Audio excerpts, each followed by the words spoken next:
Hi friends, welcome to my channel the rich Hindu culture. इस channel में मैं Indian heritage और हिंदू कल्चर के बारे में बात करती हूँ। Friends, I am not a scholar और मैं इन वीडियोस में अपनी नॉलेज शेयर करती हूँ जो बचपन से मुझे बताया और सिखाया गया, in the hope that it might help and benefit our children sometime in future. Please do subscribe, like and share the videos और नोटिफिकेशंस के लिए बेल आइकॉन ज़रूर प्रेस करिएगा और कमेंट करके बताइएगा आप और क्या जानना चाहेंगे। नमस्कार फ्रेंड्स, आज हम जानेंगे ओम शब्द का हिंदू कल्चर में क्या महत्व है।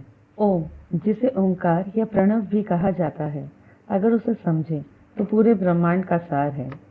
ओम धार्मिक नहीं है, लेकिन यह हिंदू धर्म, बौद्ध धर्म, जैन धर्म और सिख धर्म जैसे कुछ धर्मों में एक पारंपरिक प्रतीक और पवित्र ध्वनि के रूप में प्रकट होता है। ओम सबका है और इसमें पूरा ब्रह्मांड है। ओम को फर्स्ट साउंड कहा जाता है। ऐसा कहा जाता है कि ब्रह्मांड के फिजिकल अपीयरेंस में आने से पहले जो नेचुरल साउंड थी वह ओम की गूंज थी। संस्कृत में ओम 3 अक्षरों से बना है, अ, उ और म। जब अ और उ को जोड़ा जाता है तो यह मिलकर ओ अक्षर बन जाता है। इसके बाद आता है। अ ध्वनि गले के पीछे से निकलती है। Generally this is the first sound जो सभी मनुष्यों द्वारा मुंह खोलते ही निकलती है, इसलिए अक्षर अ शुरुआत को दर्शाता है। इसके बाद ध्वनि उ तब निकलती है जब मुंह एक पूरी तरह से खुले होने की अगली स्थिति में आता है, इसलिए उ चेंज होने को दर्शाता है। ध्वनि का गठन होता है जब मुंह पूरी तरह से बंद हो जाता है, इसलिए यह अंत का प्रतीक है। जब इन ध्वनियों को एक साथ जोड़ दिया जाता है, अ को क्रिएटर यानी ब्रह्मा, उ को मेंटेनर यानी विष्णु और म को डिस्ट्रॉयर यानी शिवा भी कहा गया है। जब योग साधना को स्टार्ट करते हैं तब 3 बार ओम का उच्चारण करते हैं। इससे ध्यान और एकाग्रता बेहतर होती है, क्योंकि ओम का उच्चारण करते हुए हम अपनी सांस पर फोकस करते हैं।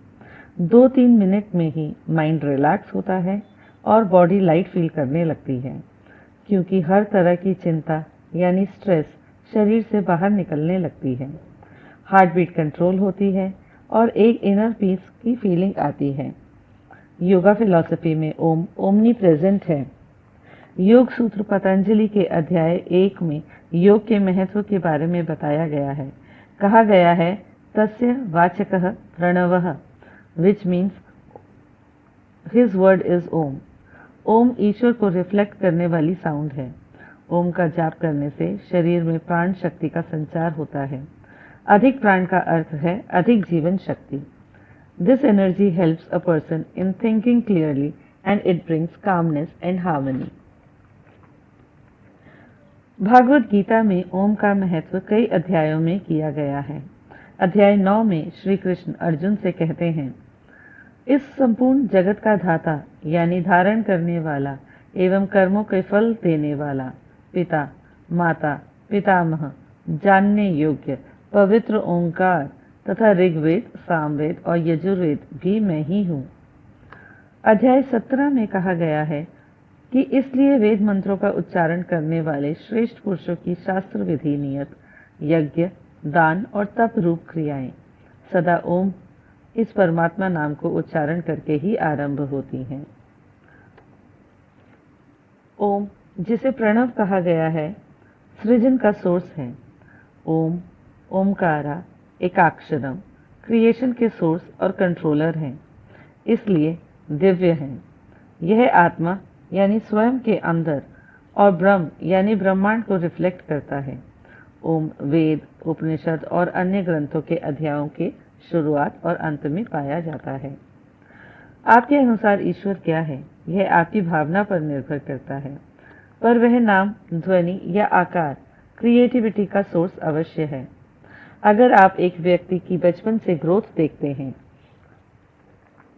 या एक पौधे को बड़ा होते हुए देखते हैं, तो देखेंगे कि क्रिएशन का प्रोसेस उसके भीतर ही चल रहा है, वह बढ़ रहा है। तो हर क्रिएशन क्रिएटर के अंदर ही क्रिएट हो रहा है। यह जितना सादा है उतना ही खूबसूरत भी है। हर क्रिएशन हर समय अंदर से क्रिएशन, मेंटेनेंस या डिस्ट्रक्शन की किसी एक स्टेज पे जरूर है। हम सभी जानते हैं कि लाइफ का सिग्नल सांस है, जिसे संस्कृत में प्राणवायु कहते हैं। प्राण को लाइफ कह सकते हैं। सभी भगवान, गुरु हमारे अंदर देखने की शक्ति को प्रेरित करते हैं, हमारी ही कैपेबिलिटीज को एम्पावर करने में हेल्प करते हैं। यह सभी बातें शुरू में हैरान करती हैं, अपने अंदर की शक्ति को जानना, पहचानना। ओम शब्द के उच्चारण से हमारे शरीर के चक्र खुलते हैं।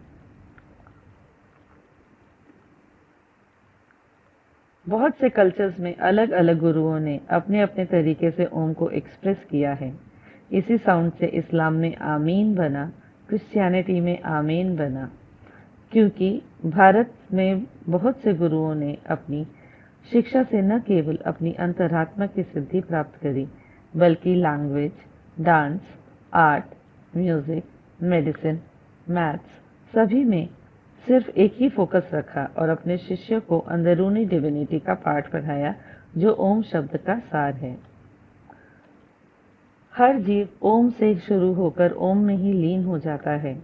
इस बीच वह जीवन की सभी स्टेट्स जैसे illusion, dreaming state, the waking state, the unconscious state और एब्सोल्यूट स्टेट को जीता है। मैं आशा करती हूँ कि आपको ओम के बारे में मेरी नॉलेज अच्छी लगी होगी।